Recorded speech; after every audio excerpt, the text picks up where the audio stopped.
What up, everybody? What up, everybody? What up, everybody? Welcome back to another episode of AC Reviews the World.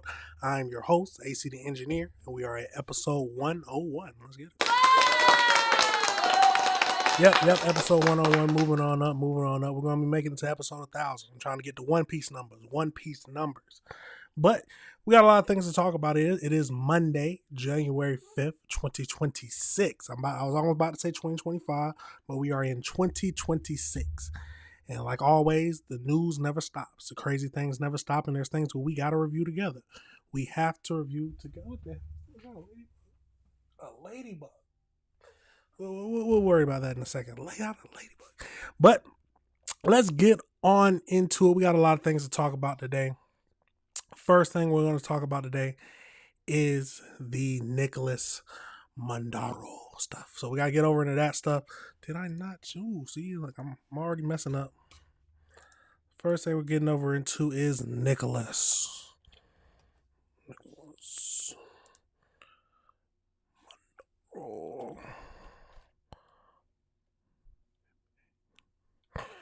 Hold on for a second. Technical difficulties. Yeah. Like I said, the first thing we're getting into today is Nicolas Maduro. Might be saying that name wrong, but he had his first court appearance today, so we're gonna get over to that and then a little bit into the legal analysis of his case. So let's get over into that and see what we got today. Let's see.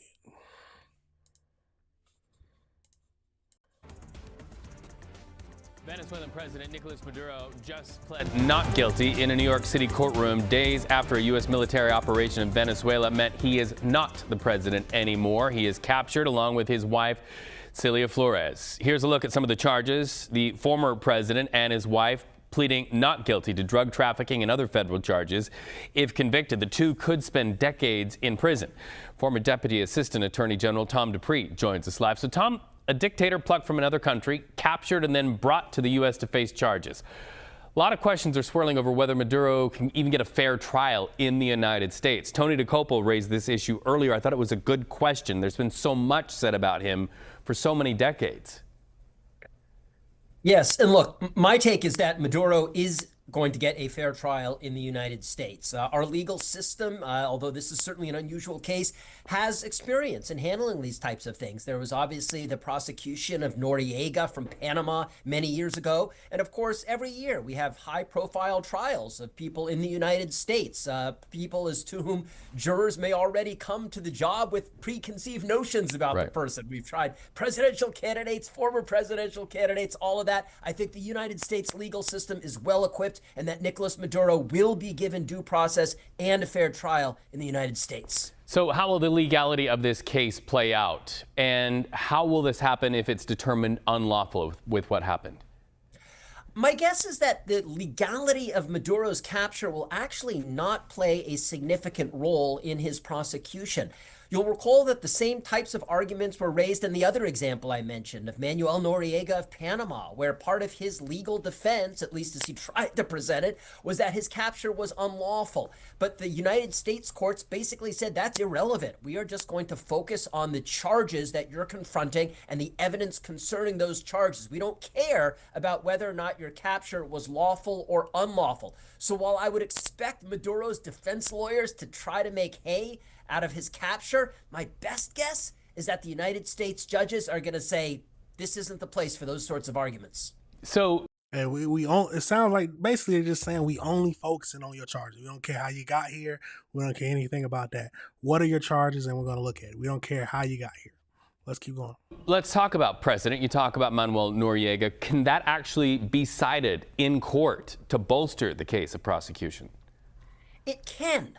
Certainly lawyers and judges will often look to analogous cases as precedent that will guide, if not determine, the outcome in their particular case. And there are many similarities between the prosecution of Noriega and the way the Maduro prosecution is shaping up. And so I suspect that the Noriega trial will be like a shadow that hovers over this entire proceeding from beginning to end, with prosecutors, with defense lawyers, with judges continually drawing contrasts and comparisons between what happened in the Noriega case and what's happening in the Maduro case. Lots of talk between now and that March 17th hearing. Tom Dupree, good to talk to you. Okay, so let's talk to CBS News senior coordinating producer for the Crime of Public Safety Unit, Anna Schechter. Anna, thank you so much for joining us again. Talk to us from what you're seeing from the evidentiary side of what was presented in court today and what you're learning. Sure. Well, we saw the 25-page indictment made sweeping allegations of a narco-terrorism conspiracy. But when you read the letter of the indictment, there are just a few concrete examples. There's one that was really interesting where Maduro used his private plane, which has diplomatic cover, to fly back, allegedly, cash that was earned from the illegal selling of cocaine in the United States, and that it was flown back on his plane back to Venezuela. There's another mention of a 2007 meeting where his wife received hundreds of thousands of dollars in cash in order to bribe officials and facilitate this massive scheme. So while the indictment was light on specifics, there were a few of them, and we didn't hear about any of that in court today. What the judge did is he read the charges to Maduro and his wife Celia Flores and asked them if they understand the charges. They said they do. They waived the right to read having the whole indictment read to them. But an interesting moment, Reed. At one point, Maduro said, "I'm an innocent man and I'm a decent man." That's very unusual. The judge immediately clapped back and said, that's not what we're here to do today. There'll be a lot of time for that, Reed. Anna Schechter, there certainly will be, and we know you'll be covering it every step of the way. Thank you so much. Good to talk to you. Now, absolutely crazy situation. A lot of things that we have to take into account, but let's get over into this next video about how the Venezuelan people are reacting. CBS News correspondent Lilia Luciano joins us now from Cucuta, Colombia. This is right next to the Venezuelan border with a reaction there to what's happening. Lilia, good morning to you. How is that part of the world responding to this seismic development? Well, we are, Errol, just to give you a scene setter here, we are on the border between Colombia and Venezuela. As you remember, we were the only team of U.S. correspondents. Well, I was the only correspondent, and Walker here with me was the only producer from a U.S. network inside Venezuela during last year's election. This time around, we have not been allowed to go in. So as you can see, there are many cameras here, many crews trying to get into Venezuela to hear what things are like from inside the country. That said, we have been hearing from people coming in and out. And the reason why you're seeing these armored vehicles here is because whenever things collapse in Venezuela, when there is mass chaos, when there's the possibility of violence or mass migration, Colombia has to prepare. Last night, I was talking to the Minister of Defense, and he explained to me that one of the biggest concerns is that if, in fact, Venezuela starts tackling their organized crime over there, which hasn't happened at a great scale before, that violence and those people might spill over across the border and affect Colombia. Here's a little bit of what's happening inside Venezuela at this moment. In Caracas, Venezuela's capital, residents rushed to the supermarket and lined up at pharmacies and gas stations, stocking up. There's anxiety and desperation, this woman says, and we don't know what will happen. Venezuela's future hinges on who will run the country and how, following nearly 3 decades of authoritarian rule by Nicolas Maduro and before him by the late Hugo Chavez. In Venezuela, supporters of Maduro's regime made it known. Our president is Nicolas Maduro, this protester says. The country's interim president is Delcy Rodriguez, a longtime leading figure of the regime. She was oil minister and has been Maduro's vice president since 2018. Nailin Peña is among millions of Venezuelans who fled the regime. She's in Colombia hoping to return, but is skeptical of Rodriguez. Nothing's going to change, you think? Nada va a cambiar, Chris. No. We were in Caracas during the last presidential election when the city erupted in protest against the regime. Despite the opposition showing evidence that they won with nearly 70% of the vote, Maduro continued his reign. Peña is among the many Venezuelans abroad wondering why President Trump is negotiating with regime figures instead of supporting the opposition leader, María Corina Machado. Respecto a la figura de María Corina Machado. Todo el mundo vio lo que vio y todo el mundo vio lo que vio y resultados no fallan. Everybody saw what happened and the results are not wrong, meaning that it was the opposition who won the election. Over the weekend, President Trump said that María Corina Machado and the opposition don't have the support or the respect to run Venezuela. That caused a lot of frustration among the supporters of the opposition, but I've heard from Venezuelans who say, look, we're giving the Trump administration the benefit of the doubt in negotiating with the regime figures in power for the sake of stability. We're going to continue reporting here. As you can see, it started raining, but people are continuing to cross back and forth. It's a very dynamic border.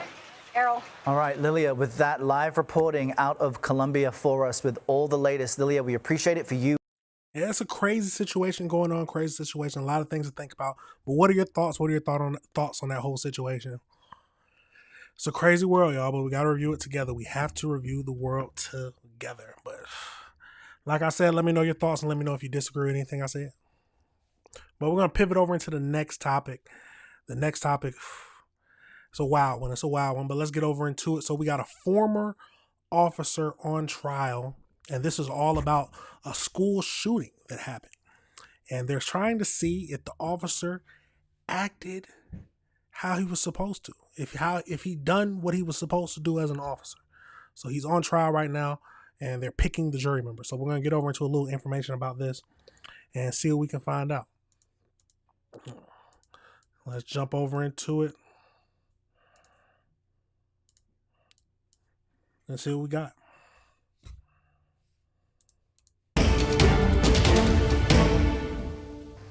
What happened in those critical minutes inside Uvalde's Robb Elementary School on May 24th, 2022, when a gunman killed 19 children and 2 teachers, is finally heading to court. On trial is former Uvalde Schools police officer Adrian Gonzalez, one of 2 officers charged with endangering the very children they swore to protect. After a change in venue, the trial begins in Corpus Christi tomorrow.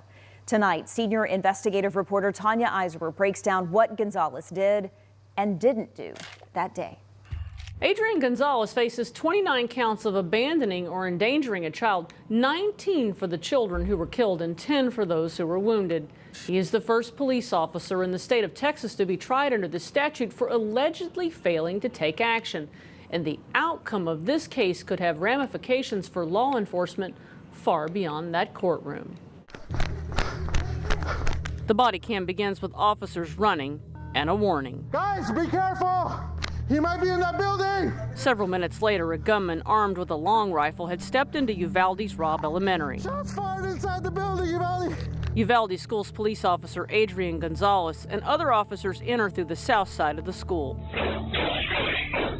77 minutes would pass from the time officers arrived on scene until tactical units finally moved in and killed the gunman. What Gonzalez did, or failed to do during those 77 minutes, is now at the heart of a 29-count indictment. Prosecutors allege that after hearing gunshots and being advised of the general location of the shooter, he failed to engage, distract, or delay the shooter, and that he failed to attempt to follow his active shooter training by advancing toward the gunman. Watching the video and knowing everything that I know about the incident, you know, clearly Uvalde failed at the most basic level of an active shooter response, which is to go and eliminate the threat immediately. Jurors will. So it sounds to me like, I mean, just calling it how it is, sounds like he was either scared to act because he was fearing for his life. Well, that's the only other, or he just didn't want to.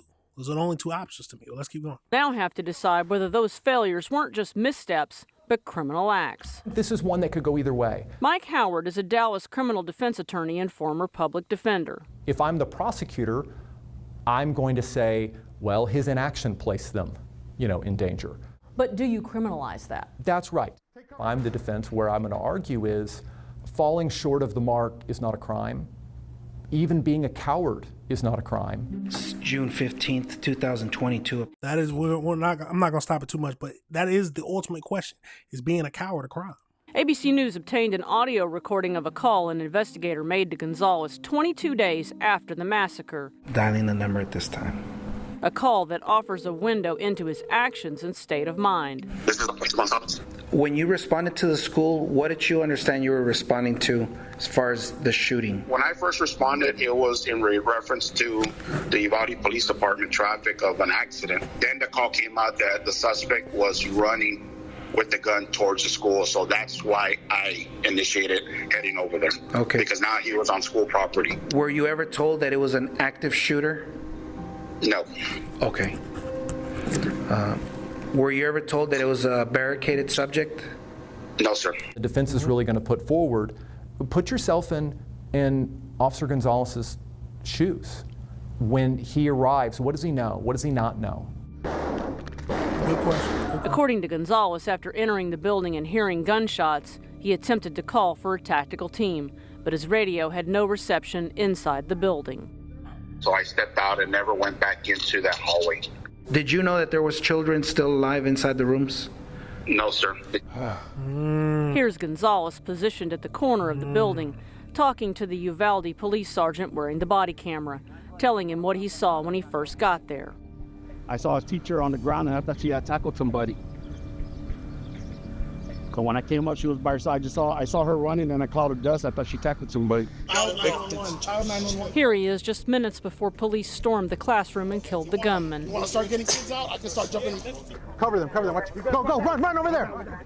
A critical incident review found that from about 11:38 a.m. until 12:47 p.m., close to the time law enforcement made entry, the gunman was wrongly described as barricaded or contained at least 26 times. This was clearly not a barricaded person. James Hawthorne served as the chief of a North Texas school district for 9 years until recently retiring. You have the duty to respond, to act, and try to eliminate the threat because, again, lives are at risk. The trial is likely to expose far more about what he did and didn't do that day, and whether those choices rise to the level of a crime. As a prosecutor, I think you just really want to keep the focus on the children, the focus on the victims, and how, there was one man who could have prevented it. I'm Tanya Iser. There's a lot of questions, a lot of things to think about. Now, like they said, so it basically sounds like, at least to me, tell me if I'm saying something wrong, but he got onto a certain hallway, he heard gunshots, and did not advance. He did not advance to see what was happening. Doesn't sound like he was being shot at, but he heard gunshots. He didn't advance. He backed. He tried to call for a tactical team. He couldn't get any response with the radio, so he did not advance any further. And because of that, they're trying to put him on trial, saying that that he just failed to do his job. Him advancing could have saved some kids' lives.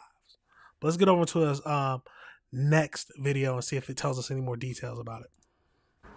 Lawyers are selecting jurors in the criminal trial for a former officer charged in the slow law enforcement response to the Uvalde school mass shooting. Good evening. I'm Clarice Tinsley. Prosecutors say Adrian Gonzalez ignored his training and failed to act when a teenage gunman opened fire, killing 19 students and 2 teachers. Gonzalez pleaded not guilty to child abandonment and endangerment charges. Fox 4's Alex Boyer is in our newsroom with details. Alex. Hi, Clarice, and I can tell you that I went down to Uvalde to cover that shooting back when it happened for Fox 4 News, and I can tell you that at one point it certainly felt like news crews really outnumbered the residents there. So it's really no surprise that the defense argued for that change of venue, now moving the case out of Uvalde to Corpus Christi. As of now, I can tell you about 100 people have been dismissed after saying they could not be impartial. Some 400 potential jurors showed up to the They said 100 people had to be dismissed. Nueces County Courthouse in Corpus Christi Monday for jury selection in the case against former Uvalde school police officer Adrian Gonzalez. This will be a very challenging jury to seat. Allison Richardson is a jury consultant not involved in this case. The defense was able to get the trial moved some 200 miles away, arguing that Gonzalez would not get a fair trial in Uvalde, a town of just 15,000 people. it's pretty unusual. But in this case, it's my understanding that the district attorney in Uvalde did not oppose it. Gonzalez was one of the first police officers to arrive at Robb Elementary School. He testified to lawmakers that he could smell the gunpowder in the building during the mass shooting. 19 students and 2 teachers were killed. Officers waited more than an hour before confronting the gunman. Now Gonzalez faces 29 counts of child abandonment or endangerment.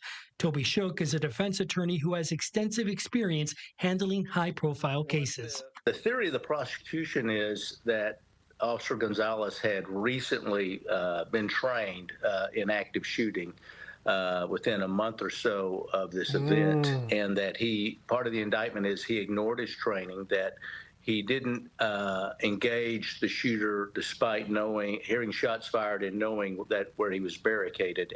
We got a copy of the 2-page jury questionnaire. Potential jurors were essentially asked what they knew about law enforcement's response and their impressions of what happened, as well as whether they contributed money to Uvalde victims. The defense wants to really emphasize that the jurors, first of all, haven't formed any opinions, so they're going to explore that a lot about what they've read and what opinions they may have formed. Richardson adding, I would just say the questionnaire had some great questions on it. And if they'll be using that information quite a bit, but the number one thing they'll be doing today is they'll be trying to expose a bias that they cannot overcome in trial so that the judge can excuse them. So of the nearly 500 members of local, state, and federal law enforcement, Gonzalez is just one of 2 that are facing charges. The trial is expected to last 2 to 3 weeks once that jury is seated. Clarice. All right, Alex, you'll keep us posted. Thank you. Crazy situation. But overall, what do y'all think, y'all? What do y'all think? Is being a coward a crime, or is it?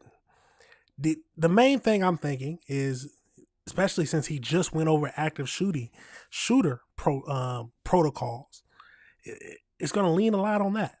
If he clearly did not follow what was written in the protocols for a police officer to do during an active shooter, it should be cut. It should be cut and paste. There's nothing else to talk about.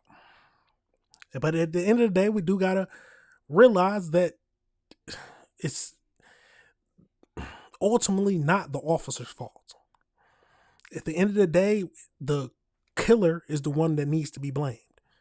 He ended up killing 21 people, 19 children and 2 adults. Yes, someone needs to be held responsible. Yes, there needs to be some punishment if the officers did not act the way they needed to. But at the end of the day, there is a true killer. There is a true killer to all these victims. Absolute crazy, y'all. But let me know your thoughts on that. And let me know if you disagree with anything I said. We're going to move on to the next topic for today. And that is, we got a deadly helicopter crash. Yes, a deadly helicopter crash where 4 people have died. And worst of all, it happened on the pilot's wedding day. Absolutely crazy. Let's get over into it and see what we can find out. Good evening. We're starting with breaking news tonight. 4 people are dead after a helicopter crashed in the mountains south of the town of Superior. The Pinal County Sheriff's Office sharing the heartbreaking news late this evening. 12 News journalist Sean Rice has been closely following this story from the airport in Superior. And Sean, look, this story just went from bad to worse. A helicopter, all 4 on board perish, foggy conditions. But now we learn that this helicopter likely hit a slack line that was strung between 2 mountain outcroppings. Right. Yeah, Mark, good evening to you. A lot of those questions that we had earlier this evening are coming to fruition. We're getting some answers in terms of what exactly happened, and I'll get to that slackline cause here in a moment. But it's hard to put into words just the immeasurable loss that Pinal County saw this morning, Friday morning, a helicopter taking off from an air park in Queen Creek crash lands in the Telegraph Canyon area. This is about 5 to 7 miles south of right where I'm standing at the Superior Municipal Airport. And late tonight, the sheriff's office telling us that all 4 people on board, a 59-year-old man from Queen Creek who was the pilot, and 3 of his female family members, ages 22, 21, and 21, have all perished in this awful helicopter crash. Let's take you to some Sky 12 video. Our helicopter was able to fly over the scene earlier on this afternoon. They were unable to find this actual crash site because there has been a no-fly zone that was in place and remains in place within a 4-mile radius of where that helicopter went down. The sheriff's office says it departed from Pegasus Air Park in Queen Creek earlier this morning, and this crash landing happened at around 11 a.m. We do not yet know why they were headed northeast towards the town of Superior right before it went down. PCSO says preliminary evidence shows a recreational slackline more than 1 kilometer long was strung out over a mountain range. They say an eyewitness called 911 to report seeing the helicopter strike that line and then dive down deep into the canyon, crashing. Photos from the Pinal County Sheriff's Office shows their search and rescue teams on the ground in the mountains this afternoon. They reached that crash site on foot at around 4 p.m., making that awful discovery that nobody on board made it out alive. Now, right now, there is a federal and local response. The FAA and NTSB, 2 federal agencies, will be investigating the cause of this crash. Again, preliminary evidence is that it hit a slack line, but they will make a final determination of what ultimately caused it to go down. I'm told an NTSB investigator will be on site, quote, sometime tomorrow. Now, the Pinal County Sheriff's Office has not released any names of the 4 people who perished on board. They did issue a statement, I think, echoing a sentiment that a lot of us feel all throughout the valley. They offered their thoughts and prayers with each person involved. Now, I did have someone reach out to me who informed me that one of her daughter's best friends was on board. She indicated to me that this family may be from Eastern Oregon. I have no idea why they were in this area, but I just expressed my thoughts and prayers with her, offering my sympathy that her family is no doubt going through a heartbreaking situation. Now let's pivot over into the next video so we can get a little bit more details about what they were doing. New information tonight after a deadly helicopter crash east of the valley. It came down Friday in a remote area outside of Superior, and all 4 people on board were killed. Taylor Wirtz joins us tonight with the very latest. Taylor. Yeah, Brian, family members tell me it was a Queen Creek man from Oregon, David McCarty, and his nieces, also from Oregon, who were killed. It was actually McCarty's wedding day, and he was taking the girls for a ride before the ceremony. Family members identify his nieces as Caitlin Heidemann and sisters Rachel and Faith McCarty, all in their early 20s. They say David owned several helicopters and had been flying them for years. He has flown Telegraph Canyon, the area near the crash site, plenty of times with no issues and knew the area well. The Pinal County Sheriff's Office says the helicopter crashed around 11 a.m. yesterday near the canyon after taking off from Pegasus Air Park in Queen Creek. Authorities say initial findings point to a recreational slackline playing a role in the crash, which had been strung across a mountain range. Eyewitnesses say the helicopter struck a part of the line before falling to the bottom of the canyon. The family tells me everyone who knew the victims is shattered at this news, especially the small town of Echo, Oregon, where the girls are from. I mean, when they say it takes a village to raise a child, that's the epitome of these communities. Everybody had a hand in raising these girls. The families lost 50% of their children. I'm so sorry. on the wedding day, which was supposed to be a celebration. On the wedding day, that does. You try. I'm assuming he was trying to have a just amazing wedding day. Go on, take your nieces on a helicopter ride for the wedding, and then a slack line. You hit a slack line. Absolutely. Let's get over into a little bit more about it so we can truly understand what's happening. Let's get over into, I like to do the AI overviews just so we can understand a little bit more that's happening. So let's get over into it. So like they said, on January 2nd, a private helicopter crashed near Superior, killing a 59-year-old David McCarthy and his 3 nieces. Scheduled to be his wedding day. So the group was on a sightseeing flight before the afternoon ceremony when the aircraft went down in a remote canyon. So here are the names of the victims. So you got David McCarthy, 59, Caitlin Heidemann, 22, Rachel McCarthy, I might be saying her name wrong, I'm sorry, the last name, 23, and then Faith, 21. The cause, so the preliminary evidence talks about a recreational slackline that was strung more than 1 kilometer across mountain range. Witnesses accounts, so the eyewitnesses reported seeing the helicopter blades detach or shear off after striking the line. The investigation, why the slackline was across the canyon and why it may not have appeared on the flight obstacle reports. So that's a lot of questions. So that's a good question. What are the regulations for slack lines in the area? So the FAA requires the tall structures or potential hazards to air navigation, including high tension lines, must be marked and registered and noticed to air missions. Must issue an alert to pilots. So most likely, someone just trying to have fun, didn't want to report, didn't want to even think about reporting it or getting the proper documentations for the slack line, just trying to have a good time. Set it up, strung it across the mountains, thinking what are the odds that somebody will fly through it? Set it up and left it, obviously still not around. And then just a 59-year-old man just trying to go on his wedding day sightseeing flight ends up striking it and killing 3 of his family members. It's a tragic situation, absolutely tragic. I wonder, so here's the main question. Who should be responsible for it? Should they find out who strung the slack line or who tied the slack line and arrest them? Should they be arrested for murder, manslaughter, or is it just an accidental death? I'm thinking that the person who tied the slack line should be held responsible for the deaths, especially since they didn't get the right permitting or anything like that, or didn't notify the proper authorities. It's ultimately going to be on them, but the question is, how can they find them?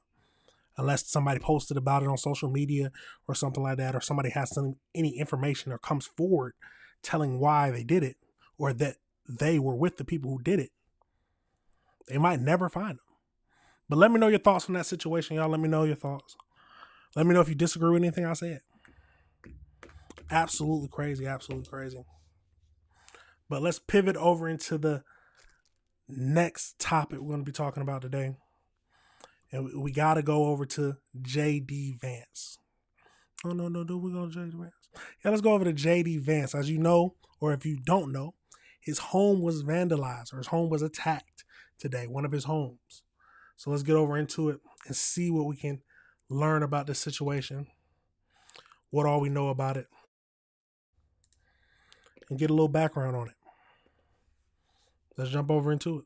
Breaking now on Fox 19, the United States Secret Service confirms a man is in custody accused of vandalizing the home of Vice President J.D. Vance. Taylor Davis is live outside of Vance's home in East Walnut Hills. Now that the sun has risen, have you seen anything else out there, Taylor? Well, right now we are able to see a little of the damage. We learned from U.S. Secret Service that this man right here, William DeFore, is accused of vandalizing Vice President J.D. Vance's home. William DeFore, we're working to get more information on the charges, but they did send us a statement that I am reading in part. In this statement, which will read, the Secret Service says the incident happened just after midnight. The agency says the man was physically detained by Secret Service agents. The home was unoccupied at the time, and the vice president and his family were not in Ohio. I'm going to step out of the way because since we've been here, we've been seeing a Secret Service vehicle parked at the end of the driveway. And since the sun has come up, we've been seeing agents walking around the home as well. They tell us that there are several broken windows at the home. We're going to continue to follow up on on this story. But we also know from the Secret Service is that they are coordinating with Cincinnati Police and the U.S. Attorney's Office as charging decisions are being reviewed. Let's get over into this next video. This is WLWT News 5, leading the way with breaking news. And that breaking news, a man is in custody after Cincinnati police and Secret Service agents say that he vandalized the Cincinnati home of Vice President J.D. Vance. The vice president speaking out for the first time not long ago, saying a statement, quote, "A crazy person tried to break in." And thanks for joining us here at noon. I'm Ashley Kirkland. We are leading the way with team coverage on the incident. WLWT News 5's Lindsay Stone joins us in studio breaking down Vance's statement. But let's get over to News 5's Karen Johnson, who's live with it. What exactly happened early this morning out in East Walnut Hills, Karen? Yeah, good afternoon, Ashley. This all unfolded just after midnight at the vice president's Cincinnati area home. Investigators say 26-year-old William DeFore ran up to J.D. Vance's home with a hammer and started smashing windows. According to court complaints, DeFore also damaged a car belonging to the Secret Service. Vance and his family. You must be either you gotta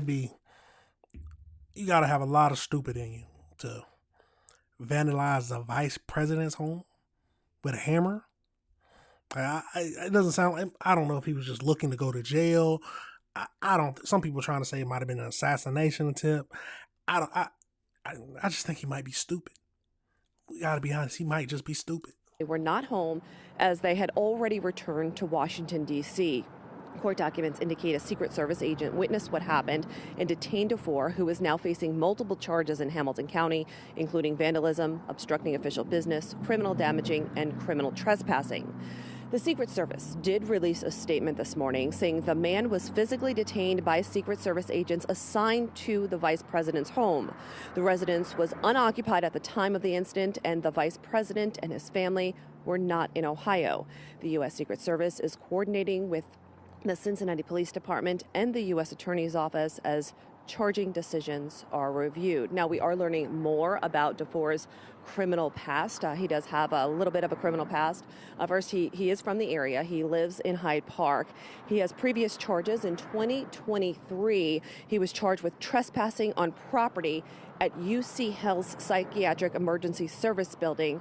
Records show he was found not competent to stand trial, and those charges were dismissed. Then a year later, in 2024, he was accused of vandalizing a Hyde Park business. Judge Ellison Hathaway found him eligible for mental health treatment in lieu of conviction. Reporting live in East Walnut Hills, Karen Johnson, WLWT News 5. So I'm guessing they might do the same thing, or since he went up to the vice president's house, are they going to be stricter on him?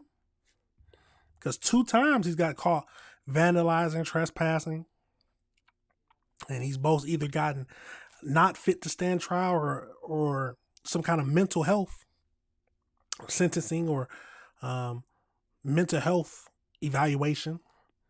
So how are they going to be this time? Are they going to be another, let's send him to more mental health treatment? So what is happening? So let's keep going. Karen, thanks so much for breaking all of that down. And this morning, Vice President Vance did share a statement on X saying that he is thankful for the police who responded to his Cincinnati home. WLWT News 5 anchor Lindsay Stone is here with more on what the Vice President had to say. Lindsay. Yeah, good afternoon, Ashley. So J.D. Vance released a statement reading in part, quote, "I appreciate everyone's well wishes about the attack at our home. As far as I can tell, a crazy person tried to break in by hammering the windows. I'm grateful to the Secret Service and the Cincinnati Police for responding quickly." He added that he and his family were not even home at the time, as they had already returned to the Capitol. Now, so far, President Trump has not shared a statement yet. We are still working to hear from local and national lawmakers as well. Now let's get over into this last video just to see if they give us anything else. One man is now in custody following an attempted break-in at Vice President J.D. Vance's Cincinnati home this morning. Police arresting the suspect after they found him smashing a window with a hammer. News Nation's Mills Hayes joins us live. So, Mills, what is the latest on this investigation? Nicole, police are still investigating this attempted break-in at Vice President Vance's Cincinnati home. Vance on X saying that a crazy person tried to break in by hammering the windows, and a law enforcement official confirmed the suspect to News Nation as 26-year-old William DeFore. He was charged with 1 felony count of vandalism and 3 misdemeanors for obstructing official business, criminal damaging or endangering, and criminal trespass. DeFore has prior criminal charges of vandalism and was actually put under the guardianship of his mother in 2024 because of a mental illness, according to court records. DeFore also allegedly vandalized a Secret Service vehicle on his way up the driveway. He was detained by the Secret Service, and the Cincinnati police later took him into custody. The vice president had been at his home in Cincinnati for most of last week until meeting with President Trump at Mar-a-Lago Friday, briefly before the strikes in Venezuela. He was back in Cincinnati for the weekend before leaving Sunday afternoon, meaning thankfully he and his family were not home at the time. One former Secret Service agent tells me there will likely be an internal investigation into how this man was able to get so close to the home. Obviously, there's been some mistakes made, either from back to the manpower that's there, that they didn't observe this individual approaching the property, then coming onto the property. So there's going to be a lot of questions need to be answered. Good question, because no matter if the vice president wasn't there or not, just the fact that he was able to even get close enough to even smash the windows. Where's the people supposed to be guarding the house? He could have been trying to get, at least not even thinking about smashing the house, but couldn't have been thinking about planting a bomb. There's a lot, like he shouldn't be able to get that close to where he could do any kind of damage. The suspect will be interviewed by the Secret Service about his intentions. He is being held on local charges, but officials say that federal charges may also be coming as the investigation continues, Nicole. All right, Mills Hayes, thank you. Thank you. Well, absolutely crazy situation, y'all. Let me know your thoughts on that situation. I always do that back and forth. Let me know your thoughts on that situation. His mother became his legal guardian in 2024. His mother became his legal guardian because he was suffering from some kind of mental health problem. I would like to know what kind of mental health problem he was suffering from. We most likely will never find that out unless it comes out in trial. But what do y'all think is going to happen? Do you think someone needs to be held, since he didn't hurt nobody, someone needs to be held financially responsible? That's the least of it, but is he competent enough to stand trial? That is the greatest answer. Is he too mentally ill then to not stand trial? But if he is too mentally ill to not stand trial, someone should be held responsible. Why wasn't his mother watching over him? It's a lot of questions, but let me know your thoughts on it, and let me know if you disagree with anything I said. We're going to go over into the last subject we're talking about today. A little longer today. I accidentally got 5 things together, but hey, what's the matter? Let's go over it. We got a 72-year-old man who was pushed into a moving train. And who pushed him into a moving train? A medical student pushed a 72-year-old man into a train, a moving train. So let's get over into it and see if we can find out anything about this, but let's jump over into it. The doctor's lawyer told the judge he's committed his life to caring for sick people, but it was here at this station where he's accused of trying to kill a man. I know you said you have 100. On his way home from the casino on New Year's morning, Julio Figueroa was lucky to still be alive after being shoved into a moving 4 train at the Yankee Stadium stop. He's alive. Thank God, we have angels looking down on him. So thank God for that, but just keep your prayers. The 72-year-old and his family invited us to the hospital where the great-grandfather is in intensive care, in immense pain, but grateful to have survived. He just wants people to know his story, and so that this will not happen again. Just 3 hours into 2026, police say 29-year-old Anton Aleshin pushed him into the train, causing the victim to bounce back onto the subway platform. Figueroa told us he doesn't remember anything. He got 2 broken ribs, his face is messed up, and then he had 15 stitches, staples in his head. and he got internal bleeding. Witnesses called for police who arrived in seconds to arrest Aleshin on the scene. In court, prosecutors told the judge he's a Russian national who's in New York working as a doctor, currently enrolled in his residency program at Brookdale Hospital, which declined to comment. Why would you try to hurt somebody if you're trying to save lives? He could have died. Police say the push was unprovoked and that Aleshin admitted to it. We told him that they got the guy already, and he still is in shock because he doesn't know. He doesn't know if he was being followed. The suspect has been remanded as the judge feared he could possibly try and flee to Russia, as there's no extradition treaty between them and our country, which ultimately could help him evade prosecution. Smart. It just sounds smart to me. Yes, if he's a Russian national only here to try to get his residency, yes, it's possible that he will flee, especially if he did something horrible. He admitted it too. Let's get over into this next video. An update tonight on the grandfather pushed onto an oncoming subway track in the Bronx. A Brooklyn doctor now charged with attempted murder. Police say it happened in the early morning hours of New Year's Day at the 161st Street Yankee Stadium station. Andrew Ramos spoke with the victim's family.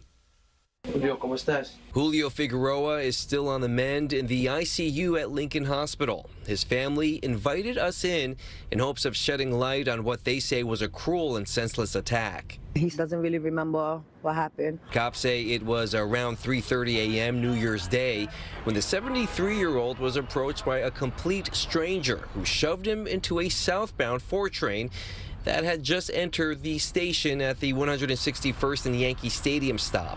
Police say Figueroa bounced off the moving train and hit the platform, sustaining head injuries. Yeah, he has stitches in the back of his head. His niece, Venus Falou, who did not want to show her face on camera, told CBS News New York that Figueroa was on his way home from a night at Empire City Casino in Yonkers. It's crazy that this could happen to a person who normally goes out, doesn't bother anybody. While Figueroa, a grandfather to 17 children, remains hospitalized in stable condition, a 29-year-old medical student identified as Anton Aleshin has been charged in the unprovoked attack. According to prosecutors, Aleshin lives in Brooklyn and is part of a residency program at Brookdale University Hospital. The motive behind the attack remains unclear. To me, it had to be either he was drunk or having a bad day, but that's no excuse to hurt anybody. Aleshin faces a number of charges, including attempted murder, assault, reckless endangerment, and harassment. A spokesperson for One Brooklyn Health System, which represents Brookdale, declined to comment on the case. His attorney is affiliated with the nonprofit organization Legal Aid. They also had no comment. As loved ones pray for a speedy recovery, they still have a lot of questions. Does the family have a message for this guy? Why he did this made no sense. He's young. Now, Aleshin, who pleaded not guilty to the charges, was ordered held without bail. He's back in court on January 6th. What can make a 29-year-old go out here and push someone into a moving train? So let's get over into more detail. You know how I like to do a little AI overview just to see what we can talk about. So let's get over into it. So as we know, 29-year-old Anton, medical resident, was arrested and allegedly for pushing an elderly man onto a train. So the incident happened around 3:30 a.m. where he allegedly shoved the 72-year-old Julio into the side of a moving southbound number 4 train at the 161 Street Yankee Stadium station in Bronx. The suspect is a Russian national and a doctor who previously practiced Russia for 11 years. At the time of his arrest, he was a medical resident at the Brooklyn University Hospital Medical Center. The victim, a grandfather of 17, survived the attack, but is hospitalized in intensive care with 2 broken ribs, internal bleeding, and a head injury requiring 15 stitches. So he has been charged with attempted murder, assault, reckless endangerment, and harassment. He pleaded not guilty and is being held without bail due to the flight risk concerns, as the U.S. lacks an extradition treaty with Russia. Authorities described the attack as completely unprovoked. Unprovoked. Has he made any statements? That's the question. because they mentioned something about him saying something. While he has not spoken publicly to the media, several statements to him and his legal representatives emerged during the initial proceedings in early January, or so a couple of days ago. During police questioning following his arrest, he reportedly provided a statement to the investigators that led to the filing of the charges. Some reports indicate that he admitted to physical act of pushing the victim. Court plea. At his arraignment in the Bronx court, he officially pled not guilty to the charge of attempted murder, assault, and reckless endangerment. Legal recommendation. So his defense alleged during the arraignment that alleged has committed his life to caring for the sick people, highlighted his professional background as a doctor. And he is halfway through medical residency program at this point. So what can drive someone 29 years old in the middle of their career, making a good money as a doctor, going through and at 3:30 a.m., I wonder if he was getting off of work there, just coming from a club, to push someone into a train? Was he provoked? Do we have any? Did the old man say anything to him? What happened? Or is he just an awful human being who just angry that day and just decided to push him into a train, a moving train? I mean, could it be that? Yes, it's possible. There's a lot of demons in this world. Could it be something else? We don't know. We got to wait for more information to come out. If his defense is pleading not guilty to everything, it might mean they have a good defense saying that he didn't do this. But we'll have to wait for the trial to come out and see what we thought of it. Absolute crazy situation, y'all. Let me know your thoughts on it. Let me know if you disagree with anything I said. Overall, it's a crazy case. It's a crazy case, but we got to review the world together. We have to review the world together. Well, that is it for the show today, y'all. That is it for the show. Right around an hour. That's how I like it. But thank you for watching. Thank you for watching now. Thank you for watching later. And this is the greatest show, afternoon show. We start between 6 and 7. Today was starting around 7 today. But this is the greatest afternoon show where we go over some of the craziest news topics that are going on all around the world. And just things that we need to review together. Remember, y'all, I am AC Review. This is AC Reviews the World, and I am your host, AC the Engineer. I got tongue twisted for a second. But this was episode 101. And we're only moving up. I'm trying to hit One Piece numbers. If y'all don't know what that is, watch more anime. Watch more anime.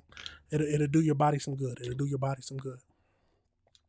But like I said, if you disagree with anything I said, please let me know. Leave a comment about it. These videos will be broken down so you can see the exact one you want. And remember, if you have anything you want me to review, you can send it to my email. It's acreviewstheworld. This way. acreviewstheworld at gmail.com, a dot after the A and a dot after the C. Thank y'all for watching. You already know I got to play the outro out. Check out that new intro that we do as well. I'm starting to think I'll put that at the end. I really like that intro. I really like, because I like Boondocks. But I'm starting to put that at the end of all the videos that I break up, just as like an ending. But let me know your thoughts, y'all. Let me know if you have any feedback. That's it for now, y'all. See y'all tomorrow. Peace.